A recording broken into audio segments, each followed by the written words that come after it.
நேயர்கள் எல்லாருக்கும் வணக்கம். இன்றைக்கி வகுப்பில் நம்ம என்ன பார்க்க போகிறோம் அப்படின்னு சொன்னால் மாடல் ஆக்சிலரிஸ் அப்படின்னு சொல்லி பார்க்க போகிறோம். இந்த மாடல் ஆக்சிலரிஸ் அப்படின்றது என்னன்னு சொன்னால், முன்னாடியே ஆக்சிலரி வேர்ப்ஸ்னு துணை வினை சொற்கள் அப்படின்னு பார்த்துருக்கோம். மாடல் ஆக்சிலரிஸ் அப்படிங்கும்போது இதுவும் நமக்கு கண்டிப்பாக ஆங்கிலம் பேசணும் அப்படின்னு சொன்னால் இந்த வார்த்தைகள் இல்லாமல் நம்மளால் பேச முடியாது அப்படின்னே சொல்ல முடியும். நிறைய வார்த்தைகள் உண்டு. என்னென்ன அப்படின்னு சொன்னால் கேன் சொல்கிறோம், குட் சொல்கிறோம், மே சொல்கிறோம், மைட் சொல்கிறோம், ஷுட்டு, மஸ்ட்டு, நீடு, இது மாதிரி நம்ம நிறைய பிரயோகம் பண்ணுறோம், யூஸ் பண்ணுறோம் இல்லைங்களா? ஸோ இதெல்லாமே எதெல்லாம் அதுக்கெல்லாம் என்ன மீனிங்கு, அதோட பொருள் என்ன அப்படின்றத தெரிஞ்சுக்கிறோம். அப்புறம் அதை பற்றின ஒரு சின்ன எக்ஸாம்பிள்ஸோடு இன்றைக்கி கிளாஸில் பார்க்கலாம். அப்புறம் டீட்டெயில்டாக இது எந்தெந்தெல்லாம் யூஸ் பண்ணுன்றதை அடுத்த வகுப்பில் பார்க்கலாம். ஃபஸ்ட்டு இந்த மாடல் ஆக்சிலரிஸ்னு வரும்போது எப்படி சொல்லலாம் அப்படின்னு சொன்னாக்க, முடியும்னு ஒரு கருத்தை சொல்லணும்னு வச்சுக்கோங்களேன். அப்போ கேன், குட் அப்படின்னு சொல்லலாம். கேன், குட் அப்படின்னா, கேன்னா ஐ கேன், முடியும் அப்படின்னு சொல்லலாம். குட்டுன்னா அதுவும் சொல்ல முடியும், பட் முடிந்தது அப்படின்ற கருத்தை சொல்கிறதுக்கு குட் யூஸ் பண்ணுவோம். பாஸ்ட் எபிலிட்டின்னு சொல்லுவோம். அந்த பாஸ்ட் கடந்த காலத்தில் செய்ய முடிஞ்ச ஒரு நிகழ்ச்சியை சொல்லணும் அப்படின்னு சொன்னால் குட் அப்படின்றத நம்ம யூஸ் பண்ணலாம் அப்படின்னு சொல்ல முடியும்.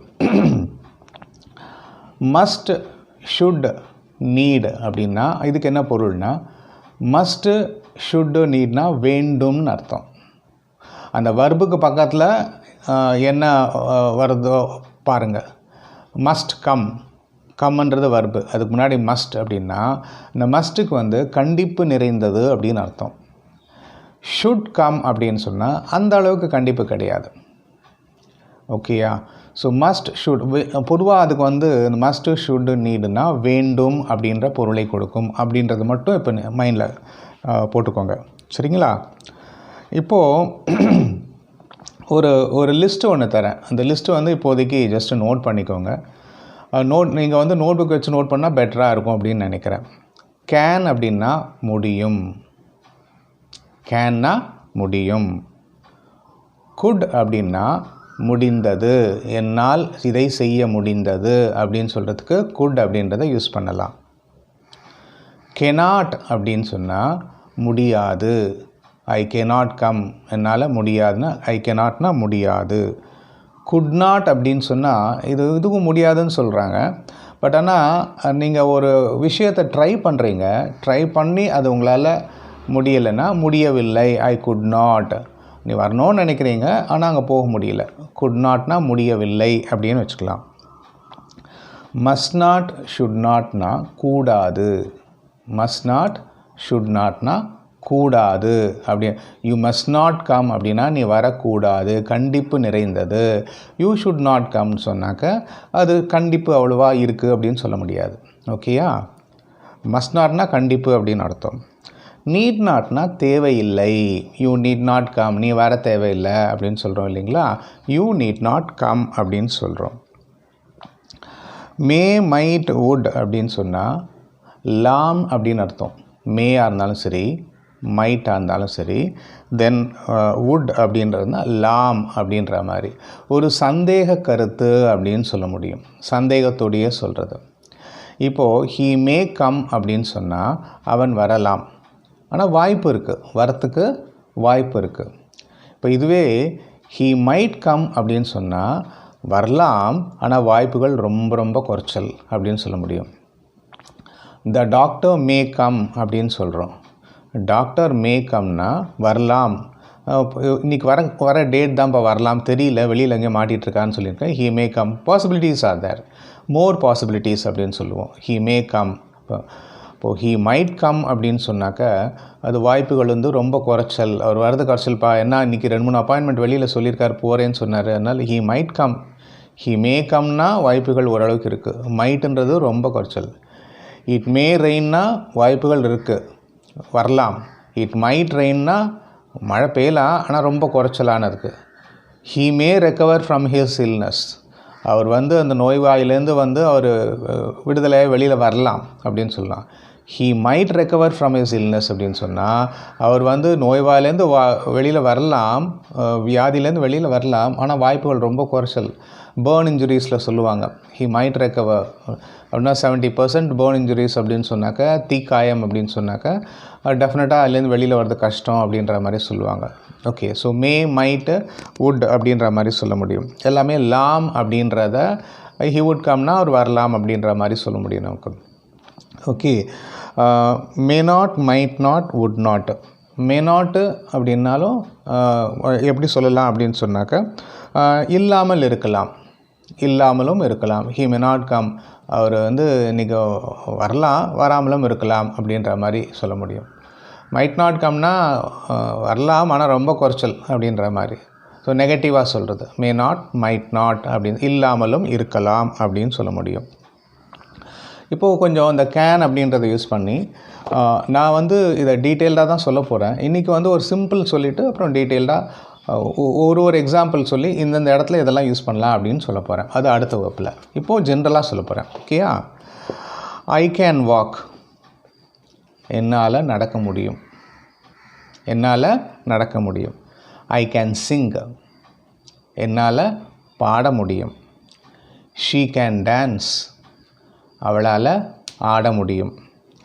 ஹீ கேன் ரீட், அவனால் படிக்க முடியும். யூ கேன் ஸ்பீக், உன்னால் பேச முடியும், பேசு நீ, யூ கேன் ஸ்பீக் அப்படின்னு சொல்கிறோம். இதே கெனாட் அப்படின்னு சொன்னால் என்ன சொல்லலாம்? ஐ கேனாட் வாக், என்னால் நடக்க முடியாதுப்பா, ஒரு அடி கூட என்னால் எடுத்து வைக்க முடியாது, ஐ கேனாட் வாக் அப்படின்னு சொல்கிறோம். ஐ கேனாட் சிங், என்னால் பாட முடியாது, எனக்கு பாட தெரியாது, பாட முடியாது, எனக்கு தொண்டை கட்டியிருக்கு, பாட முடியாது அப்படின்னு சொல்கிறோம். She cannot dance, he cannot read, you cannot speak. இது எல்லாமே வந்து கேனாட், முடியாது முடியாது முடியாது அப்படின்ற ஒரு கருத்தை சொல்கிறதுக்கு நம்ம யூஸ் பண்ணுவோம். இப்போ வந்து கெனாட்டை வந்து நம்ம காண்ட், ஐ காண்ட்டுன்னு சொல்லுவோம், சுருக்கி சொல்லுவோம் இல்லையா? அதை ஞாபகம் வச்சுக்கோங்க.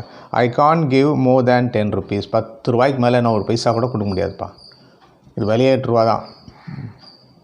ஆனால் நீ வந்து லாபம் வைக்கணும்னு நினைக்கிற 2 ரூபா ஜாஸ்தி, ஓகே 10 ரூபா, ஓகே 10 ரூபாய்க்கு மேலே ஒரு பைசா கூட கொடுக்க முடியாது. I cannot give you more than 10 rupees அப்படின்னு சொல்கிறோம் இல்லையா? ஸோ நான் என்ன மைண்டில் ஞாபகம் வச்சுக்கணும் அப்படின்னு சொன்னால், can, good, must, should, May, might, would, need not. இதுக்கு பக்கத்தில் நம்ம என்ன பண்ணணும்னா ப்ரெசன்ட் டென்ஸ் வேர்பை யூஸ் பண்ணணும். நல்லா ஞாபகம் வச்சுக்கோங்க. இது எல்லாமே you can come, you can வென்ட்லாம் வராது இல்லையா? ஸோ இது எல்லாமே எதுக்கு பக்கத்தில் திருப்பி நான் ஒரு வாட்டி படிக்கிறேன் பாருங்கள். Can, could, must, should, may, might, would, need not. இது எல்லாத்துக்கும் பக்கத்தில் நீங்கள் என்ன பண்ணணும் அப்படின்னு சொன்னாக்க ப்ரெசன்ட் டென்ஸில் மெயின் வேர்ப் வரும் இல்லையா? அந்த மெயின் வேர்ப் தான் யூஸ் பண்ணணும். You can do it, you good do it, உன்னால் செய்ய முடிந்தது. You must do it, you may do it, you would do it, you need not do it அப்படின்ற மாதிரி. தப்பி தவறி கூட பாஸ்ட் டென்ஸ் வேர்பை அங்கே போட்டு நம்ம பேசக்கூடாது அப்படின்றத நல்லா ஞாபகத்தில் வச்சுக்கோங்க, சரியா? இப்போது ஆக்சிலரி வேர்ப் இருக்குது இல்லையா? அந்த பிஇ அப்படின்றது, அந்த பிஇ ஆக்சிலரி வேர்பை எப்படி பயன்படுத்தலாம் அப்படின்னு சொல்லி பார்க்கலாம்.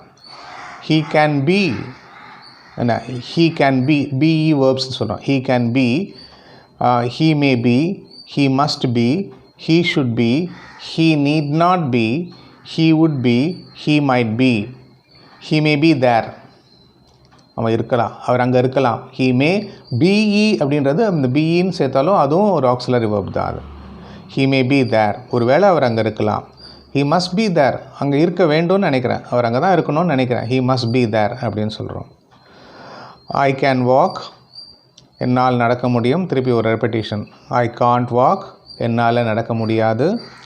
யூ கேன் வாக், உன்னால் நடக்க முடியும். ஷீ கேன் டான்ஸ், அவளால் ஆட முடியும். ஓகே, இப்போ வந்து இந்த மாடல் ஆக்சிலரிஸில் வந்து கேன் அப்படின்றத முதல்ல யூஸ் பண்ணோம். அதுக்கு பக்கத்தில் என்ன பண்ணோம்? சப்ஜெக்டை போட்டு பார்த்தோம். அதன் பிறகு வந்து வர்பை போட்டோம் இல்லையா? வர்பை சேர்த்து நம்ம கேள்வியாக மாற்றி பார்த்தோம் நமக்கு. இப்போது இந்த கேன் அப்படின்றத வந்து நம்ம எப்படிலாம் யூஸ் பண்ணலாம்? ஐ கேன் ஸ்பீக், என்னால் பேச முடியும். ஐ கேன் ரன் ஃபாஸ்ட், என்னால்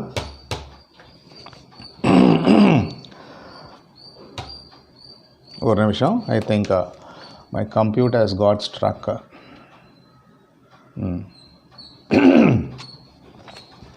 Of course, I am not going to teach you anything today with computer. So I then switch off my computer as of now.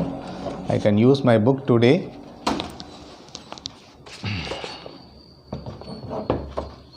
Yeah. Where we are?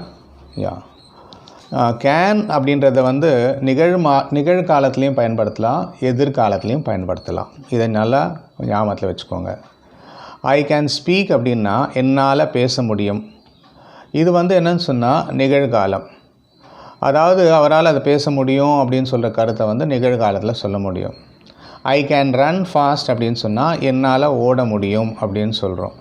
இதுவும் வந்து என்னால் ஓட முடியும்னு சொல்கிறது நிகழ்காலத்தில் தான் சொல்கிறோம் நமக்கு, இல்லையா? ஆனால் குட் அப்படின்றத வந்து கடந்த காலத்திற்கு பயன்படுத்தணும் அப்படின்றது நான் முன்னாடியே சொல்லியிருக்கேன். பாஸ்ட் எபிலிட்டி அப்படின்னு சொல்லியிருக்கேன். குட் என்பதன் சரியான அர்த்தம் என்னன்னு சொல்லி கேட்டிங்கன்னு சொன்னால் முடிந்தது அப்படின்றத நம்ம எடுத்துக்கலாம், அது பொருள் கொள்ளலாம். ஓகேயா? இப்போ நம்ம சொல்லுவோம் இல்லையா, நான் வந்து சின்ன வயசாக இருக்கும்போது என்னால் நல்லா இங்கிலீஷ் பேச முடிஞ்சது, நான் சின்ன பையனாக இருக்கும்போது என்னால் நல்லா வந்து விளையாட முடிந்தது, சின்ன பையனாக இருக்கும்போது நல்லா யோகாலாம் பண்ணினேன் அப்படின்ற மாதிரி வந்துட்டு when I was young I could do yoga well. When I was young I could teach well, or when I was young I could sing well அப்படின்ற மாதிரி.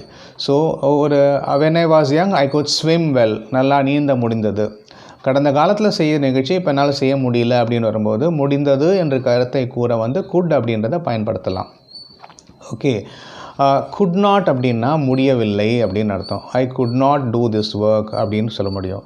ஹீ ட்ரை டு வாக், அவன் நடக்கணும்னு நினச்சான் ஆனால் அவனால் முடியல அவன் நடக்கணும்னு நினச்சான் ஆனால் அவனால் நடக்க முடியல அப்படின்னு சொல்கிறது குட் நாட் அப்படின்றத சொல்லலாம். தோ, ஈவன் தோ, ஆல் தோ, இது நம்ம ஏற்கனவே பார்த்துருக்கோம் அப்படின்னு சொல்லி நினைக்கிறேன். தோ அப்படின்னு சொன்னாக்க இருந்தாலும் கூட. தோனா என்ன? இருந்தாலும் கூட. எப்படி சொல்லலாம்? ஹீ ஒர்க்டு ஹார்டு, அவன் கடினமாக வந்து வேலை பண்ணினான். ஓகேயா? ஆனால் அவனுக்கு வந்து எப்படின்னு சொன்னால் அவனால் ஜெயிக்க முடியல. Though he worked hard he could not pass the examination. அவன் வந்து ரொம்ப கஷ்டப்பட்டு படித்து கூட அவனால் எக்ஸாமை வந்து பாஸ் பண்ண முடியல அப்படின்னு சொல்ல முடியும். Though he studied hard, he could not pass the examination. Okay, he could not succeed or he could not pass the examination. நம்ம வந்து though we went early, நாங்கள் எவ்வளோ சீக்கிரமாக போயிருந்தும் கூட எனக்கு சினிமா தியேட்டரில் டிக்கெட் வாங்க முடியல அப்படின்னு சொன்னால் though we went early, we could not get the ticket. எங்களுக்கு வந்து டிக்கெட் கிடைக்கல அப்படின்றத சொல்ல முடியும். அப்போ எப்படின்னு சொன்னால் ஞாபகம் வச்சுக்கொண்டது என்னென்னா கேன் குட் அப்படின்றத முடியும் இல்லைன்னா முடிந்தது அப்படின்னு நம்ம தெரிஞ்சுக்கிறதுக்கு அந்த தெரிஞ்சுக்கணும். ஓகேயா? தமிழ் அர்த்தம் வந்து என்ன அப்படின்னு சொன்னாக்க இந்த கேன்னா முடியும், முடிந்தது அப்படின்னு சொல்லிட்டு. ஆனால் சில இடத்துல என்னென்னா இந்த கேன் குட் என்பதை நம்ம பெர்மிஷன் கேட்குற மாதிரி கூட இருக்கும். ஆஸ்கிங் பெர்மிஷன், சீக்கிங் பெர்மிஷன் அப்படின்னு சொல்லுவோம். அனுமதி கேட்கும் கேள்விகளாகவும் அது இருக்கும் அப்படின்னு சொல்லலாம். யூ கேன் கோ அப்படின்னு சொன்னால் நீ போகலாம் அப்படின்ற மாதிரி சொல்கிறோம். ஓகேயா? Good you please tell me, வந்து ஒரு ரெக்வஸ்ட் பண்ணி ஒருத்தரை கேட்குறோம், நீங்கள் உங்களோட பேரை சொல்ல முடியுமா, good you please tell me, கொஞ்சம் உங்களால் கூற முடியுமா அப்படின்னு சொல்லி கேட்குறோம். இல்லை, good I speak to mister ராகுல் அப்படின்னு சொல்கிறோம், நான் ராகுல் கிட்ட பேச முடியுமா அப்படின்னு சொல்லி கேட்குறோம். குட் ஐ ஸ்பீக் ரெக்வஸ்ட் பண்ணி கேட்குற மாதிரி இருக்கும். அது மஸ்ட்னா நான் என்ன சொல்லியிருக்கேன்னா வேண்டும் அப்படின்னு சொல்லியிருக்கேன். என்ன? ஐ மஸ்ட் கோ, நான் போக வேண்டும், கண்டிப்பு நிறைந்தது. யூ மஸ்ட் கோ, நீ போக வேண்டும். ஹீ மஸ்ட் கோ, அவன் போக வேண்டும். ஷீ மஸ்ட் கோ, அவள் போக வேண்டும். ராகுல் மஸ்ட் கோ, ராகுல் கண்டிப்பாக போக வேண்டும் அப்படின்னு சொல்லிட்டு. ஸோ மஸ்ட் அப்படின்றத வந்து கண்டிப்பான முறையில் சொல்லலாம், யூஸ் பண்ணணுன்னா மஸ்ட் அப்படின்றத யூஸ் பண்ணலாம். ஆனால் ஷுட்டுன்னு வரும்போது என்னன்னு சொன்னாக்கா அவ்வளோ கண்டிப்பு நிறைந்தது கிடையாது. You must come here by 10 o'clock அப்படின்னு சொன்னால் நீ கண்டிப்பாக 10 மணிக்கு வந்தே ஆகணும் அப்படின்னு அர்த்தம். But you should come here by 10 o'clock அப்படின்னு சொன்னால் நீ 10 மணிக்கு வாப்பா அப்படின்னு சொல்கிறோம். ஸோ அது ப்ரெஷர் கிடையாது. 8 மணிக்கு வா 10 மணிக்கு வான்னு சொன்னால் ஒரு ½ hour 1 hour முன்னாடி பின்னாடி வருவாங்க. பட் மஸ்ட் பை 10 o'clock அப்படின்னு சொன்னால் மீட்டிங் 10 o'clock ஸ்டார்ட் ஆக போடுது, இல்லைனா 11 o'clock ஸ்டார்ட் ஆக போடுது. நீ 10 o'clock அங்கே வந்து செட்டில் ஆகிடணும். 11 o'clock மீட்டிங் ஆரம்பிக்கும். You must be there, you must come அப்படின்னு சொல்லும்போது யூ கேன் யூஸ் திஸ். கண்டிப்பு நிறைந்ததுக்கெல்லாம் மஸ்ட் அப்படின்றது அர்த்தம். ஷுட் நாட் மஸ்ட் நாட்னா கூடாது அப்படின்னு அர்த்தம். ஷுட் நாட் மஸ்ட் நாட்னா கூடாது. யூ மஸ்ட் நாட் கோ தேர், நீ அங்கே போகக்கூடாது. யூ ஷுட் நாட் கோ தேர்னா அதுவும் நீ அங்கே போகக்கூடாதான், அவ்வளோ கண்டிப்பு கிடையாது அப்படின்ற மாதிரி. நீட் நாட்னா தேவையில்லை அப்படின்னு சொல்லியிருக்கேன். யூ நீட் நாட் கோ தேர், நீ அங்கே போக தேவையில்லை. Okay, you need not pay more than 10 rupees, நீ வந்து 10 ரூபாய்க்கு மேலே கொடுக்க தேவையில்லை. தேவையில்லைன்னு சொல்கிறதுக்கு நீட் நாட் அப்படின்னு சொல்லலாம். மஸ்ட் அப்படின்னு சொன்னால் நான் ஏற்கனவே சொல்லியிருக்கேன், அது ஏற்கனவே எக்ஸாம்பிள்ஸோடு நான் விளக்கி சொல்லியாச்சு. இப்போது மே அண்ட் மைட்டுக்கு பார்க்கலாம். மே அப்படின்னு சொன்னால் வந்து சந்தேக கருத்து முன்னாடி சொன்னதான் ஜஸ்ட் ரிப்பீட் பண்ணுறேன். மே அப்படின்னு சொன்னாக்கா வந்து லாம் அப்படின்ற பொருள் கொடுக்கும். He may come, she may go. Okay, அவள் போகலாம், அவன் வரலாம். You may come at any time, நீ எந்த டயத்துலையும் வரலாம் அப்படின்னு சொல்கிறோம். இட் மே ரெயின் அப்படின்னா மழை பெய்யலாம். வி மே கோ, நாங்கள் போகலாம் அப்படின்னு சொல்கிறோம் இல்லைங்களா. இது வந்து மே அப்படின்றது வந்து ஓரளவுக்கு சந்தேகம். மைட் அப்படின்றது வந்து டெஃபினட்டாக நிறைய சந்தேகம் இருக்குதுன்னு அர்த்தம். ரொம்ப ரொம்ப வாய்ப்புகள் வந்து குறைச்சல், possibilities are very very less அப்படின்னு சொல்ல முடியும். ஹி மே கம் டுடே, அவர் இன்று, ஹி மே கம்னா அவர் இன்று வரலாம், வராமலும் இருக்கலாம் அப்படின்னு அர்த்தம். Okay, I may not go தேர் அப்படின்னா நான் இன்றைக்கி அங்கே போகலாம், போகாமலும் இருக்கலாம். அது வாய்ப்பு எப்படி இருக்குன்றது தெரியாது. ஓகே, ஸோ வந்து இதில் ஆனால் ஐ மே கோ தேர் அப்படி, ஐ மே நாட் கோ தேர்னால் போக மாட்டேன்னு சொன்னாங்க. ஆனால் போகிறதுக்கும் வாய்ப்பு இருக்குது, இல்லைன்னு சொல்ல முடியாது. போகலாம், போகாமலும் இருக்கலாம் அப்படி இருக்கலாம் சொல்ல முடியும். பட் மைட்டுன்னு சொல்லிட்டிங்கன்னா அது வந்து அந்த அளவுக்கு இது கிடையாது, நெகட்டிவ் மாதிரி தான் அது. He might get is job, ஒரு வேளை அவனுக்கு கிடைக்கலாம், ஆனால் வாய்ப்புலாம் ரொம்ப குறைச்சல். ஏன்னா இன்டர்வியூ சரியாக அட்டன் பண்ணலை, அதனால் பார்க்கலாம் எப்படி வருதுன்னு பார்க்கலாம் அப்படின்னு. He might get the tickets அப்படின்னு, அவனுக்கு டிக்கெட் கிடைக்கலாம் அப்படின்ற மாதிரி. நான் முன்னாடி சொன்னேன் இல்லையா, த பேஷண்ட் மைட் ரெக்கவர் அப்படின்னு சொன்னால், பேஷண்ட் வந்து உயிர் பிழைக்கலாம், ஆனால் வாய்ப்புலாம் ரொம்ப குறைச்சல் தான். அது வாயால் சொல்ல மாட்டாங்க. மைட்டுன்னு போட்டோன்னு சொன்னால் பொதுவாக அந்த மைட்டுக்கு வந்து என்ன மீனிங்னா அந்த அளவுக்கு இது கிடையாது, இம்பார்ட்டன்ஸஸ் லெஸ் பாசிபிலிட்டி அப்படின்னு அர்த்தம். அதை வந்து ஞாபகம் வச்சுக்கோங்க. Might is used to express a possibility that is more doubtful than may. மேயோட மோர் டவுட்ஃபுல் அப்படின்னு சொல்ல முடியும் மைட்டு. மைட் அப்படின்றது ரொம்ப ரொம்ப சந்தேகமாக இருக்கிற இடத்துல வந்து நீங்கள் அதை யூஸ் பண்ணலாம் அப்படின்றத ஞாபகம் வச்சுக்கோங்க. ஓகே, ஐ திங்க் அந்த மாடல் ஆக்சிலரிஸ் இதை பற்றி நான் சொல்லியிருக்கேன். இன்னும் வந்து மேபி அப்படின்றத பற்றி ஒரு வாட்டி சொல்லி முடிச்சுடலாம் அப்படின்னு சொல்லிட்டு. இதை மேபி வந்து பி வந்து நம்ம சொல்லியிருக்கேன். ஆக்சிலரி வேர்போட he may be a doctor, he may டாக்டராக இருக்கலாம். ஏன்னா அவர் ஒயிட் கோட் போட்டிருக்காரு, பார்த்தோன்னே he may be a doctor அப்படின்னு சொல்கிறோம். ஹி மஸ்ட் பி அ டாக்டர்னால் அவர் கண்டிப்பாக டாக்டராக தான் இருக்கணும், உறுதியான கருத்து. மேபி அ டாக்டர்னா சந்தேக கருத்து, மைட் பி அ டாக்டர்னா உறுதியான கருத்து அப்படின்னு சொல்ல முடியும் நமக்கு. he can be a டாக்டர்னா ஒரு டாக்டராக இருக்க முடியும், ஒரு possibilities are there, he can be a doctor அப்படின்னு சொல்ல முடியும். ஸோ மே லாம் அப்படின்னு அர்த்தம், மேபினா இருக்கலாம் அப்படின்னு அர்த்தம், மஸ்ட்னா வேண்டும்னு அர்த்தம், பிஇ அப்படின்னா இருன்னு அர்த்தம், மஸ்ட் பின்னா இருக்க வேண்டும்னு அர்த்தம், கேன் அப்படின்னா முடியும்னு அர்த்தம், பிஇனா திருப்பி அதை இருன்னு அர்த்தம், கேன் பின்னா இருக்க முடியும் அப்படின்னு அர்த்தம். இதை வந்து நல்லா ஞாபகம் வச்சுக்கோங்க. மஸ்ட்டு அப்படின்ற வந்து ஷுட்டு அப்படின்றது ஹேவ் அப்படின்றத சேர்க்கணும். மஸ்ட்டோடையும் ஷுட்டோடையும் ஹேவ்ன்றது சேர்க்கணுன்னா அது பாஸ்ட் பார்ட்டிசிபல் சொல்லுவோம். உங்களுக்கு ஹேவ் ஹேஸ்லாம் பார்த்துருப்பீங்க. மஸ்ட் ஹேவ், ஷுட் ஹேவ் அப்படின்ற மாதிரிலாம் இருக்குது. ஐ திங்க் அதை வந்து அடுத்த வகுப்பில் நம்ம பார்க்கலாம் அப்படின்னு சொல்லி நினைக்கிறேன். மஸ்ட் பி அப்படின்றத பார்க்கலாம். ஹி மஸ்ட் பி எ டாக்டர்னால் கண்டிப்பாக ஒரு டாக்டராக இருக்க வேண்டும் அப்படின்னு பொருள் கொள்ளலாம்.